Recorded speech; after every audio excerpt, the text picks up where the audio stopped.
You know, with the Jets beating the Cowboys, this week's game is no longer a must win. This is not a must win because the truth of the matter is this.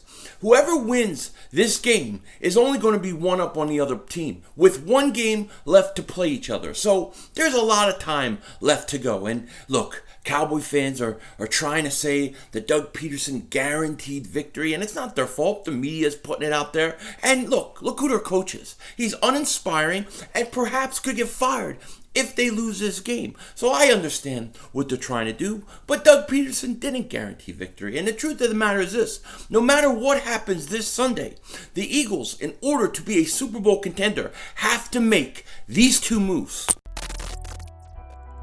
18th pick in the NFL draft. Hey, make us lunch. We're hungry.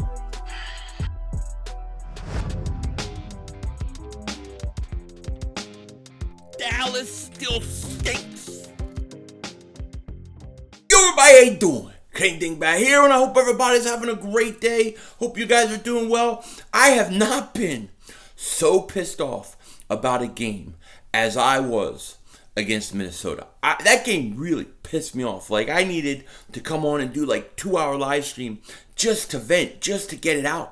I needed to speak to my psychiatrist, YouTube, and I had to. I mean, that game really bothered me a lot, and in a lot of ways, you know. And now we kind of got to shake it off. We got the Dallas Cowboys this Sunday. I hate Dallas. I've been waiting for this game for a long time, and I want to make them pay. And they're to the point, the Cowboys, a team that has lost 3 straight, some of them are like, damn, I hope the Eagles do win.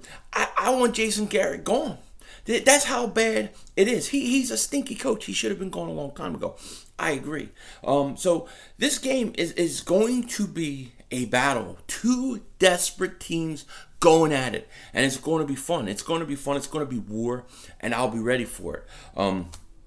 It's going to be very interesting because a couple things might happen.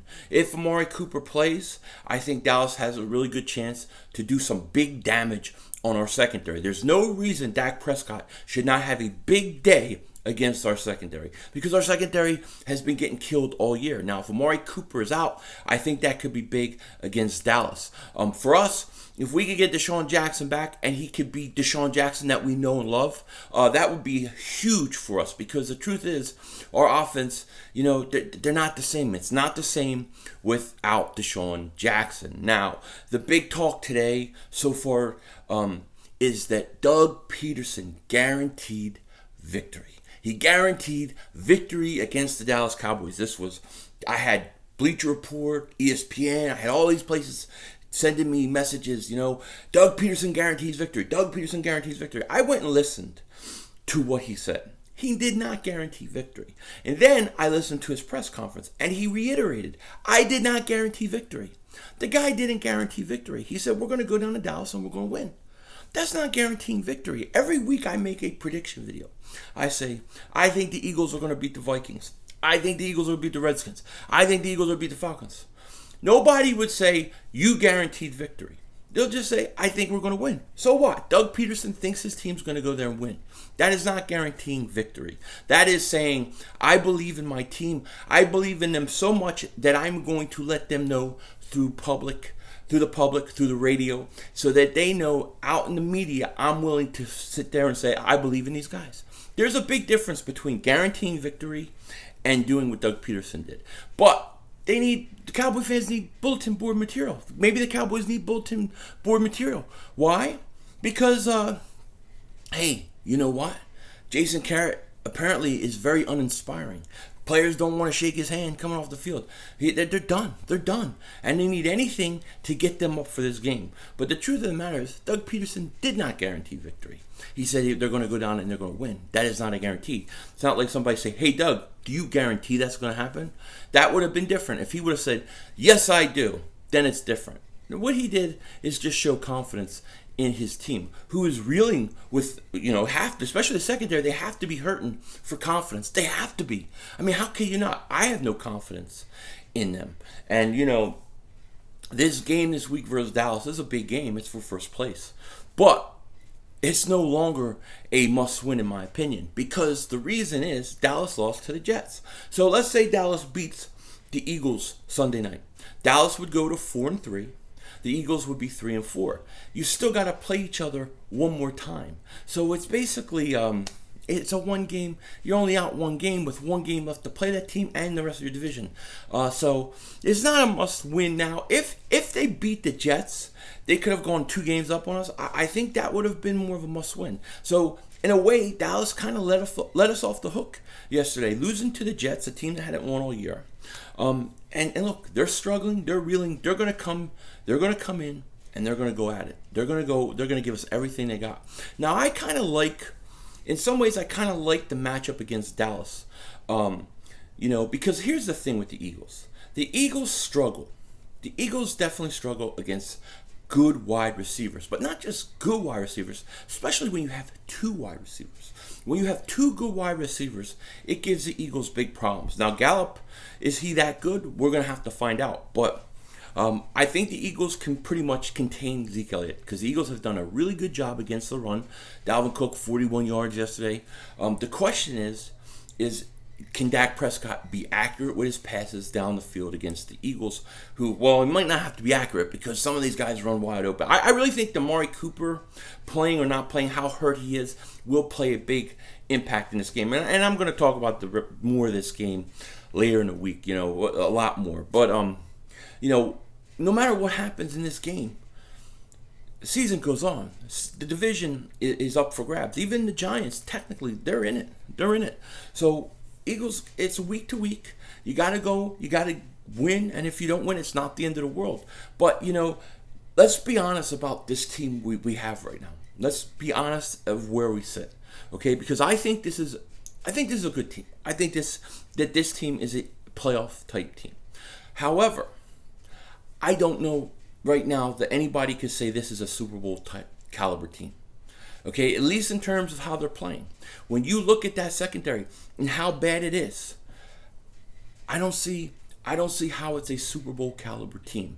And I think they're a playoff team. I think they're a good team. But I think if you run into the wrong teams, you're going to lose. I think Minnesota, bad matchup with us. 2 speed wide receivers. 2 good wide receivers. You have the New Orleans Saints. They would be a problem. People with speed wide receivers especially, and 2 good ones, are going to kill us. They're going to kill us. And we got to figure something out. And I think there's 2 main problems with this team that we have to fix somehow. Now, I'm not demanding a trade, although I think that may be the best option. What I'm saying is there's 2 things that have to be fixed for this team to take it to the next level. First thing, the most pressing need is the secondary. The secondary is horrendous. Sidney Jones, call him Sidney Fultz. That's what they were calling him on the radio. I think it's a good name.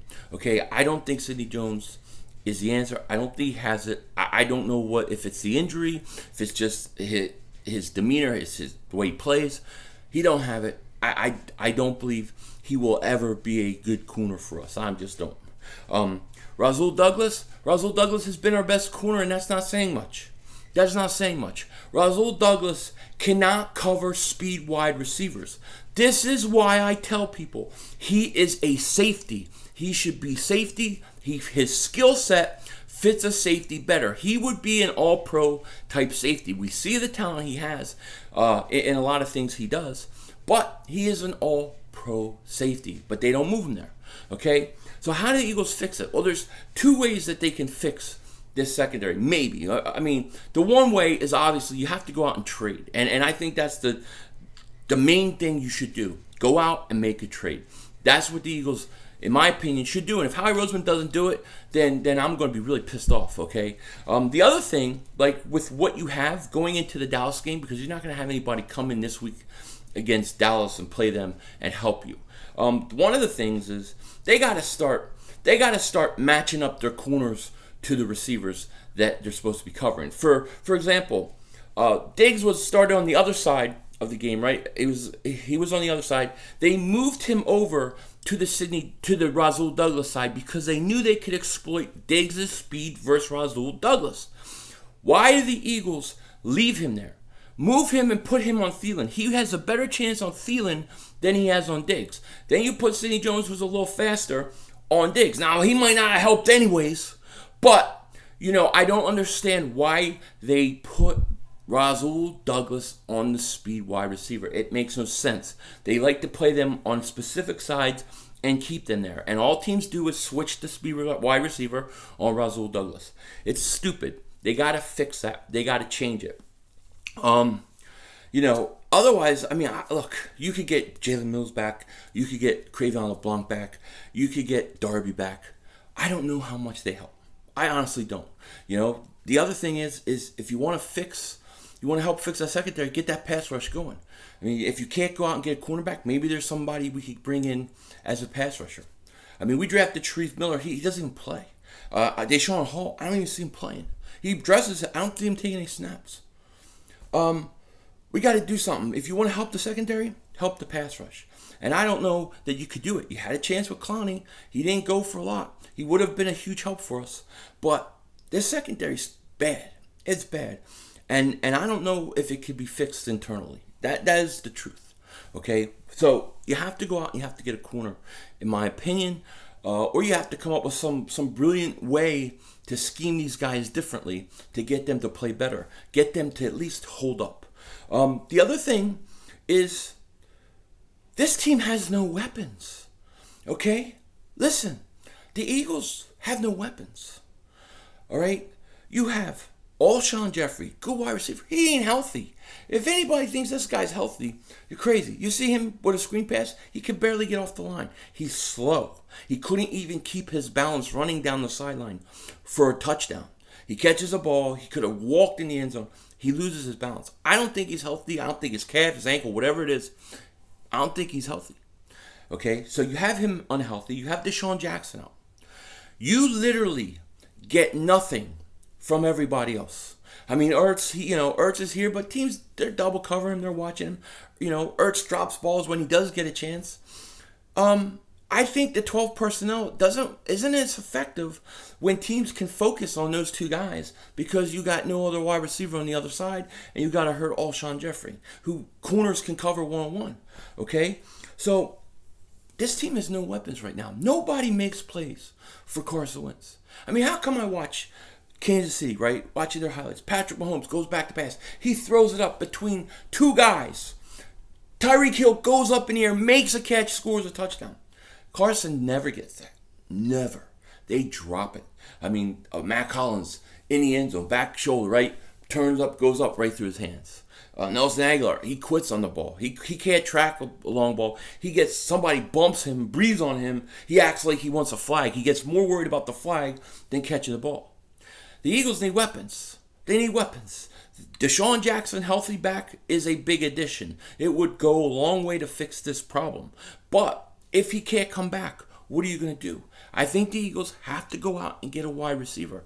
Now, I originally started this as a sneaky move for the Eagles.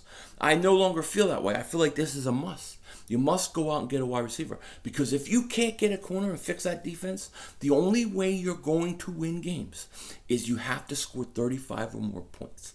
That's the only way. That's going to be the only way. And I don't think that the Eagles right now have weapons. They don't have weapons. They don't have guys that can make plays for their quarterback. I like Zach Ertz, but Zach Ertz by himself can't do it all, and teams focus on him. They watch him, and obviously Ertz is not getting as many balls as he did a year ago. Eagles need weapons. They need guys that can make plays. Matt Collins, nope. Arcega-Whiteside, nope. Nelson, obviously not. And yeah, we need Deshaun Jackson back, and we need a corner. And if they can't get Deshaun Jackson back healthy, it's a problem. So either way, in my opinion, not only would I look to trade for a corner, I think you got to go trade for a wide receiver. I think they need a wide receiver and a corner really, really bad, really, really quick. So it's going to be interesting to see what Howie Roseman can do. If they can fix those two things, whether it's through a trade or whether it's internally, then you have a team that can compete for a Super Bowl. But until then, we're going to have a problem. We're going to have a big problem. So it's going to be interesting to see what Howie Roseman, what the Eagles do to fix it. With that said, let me know what you guys think. Take care. Talk to you later. And don't be a dingbat.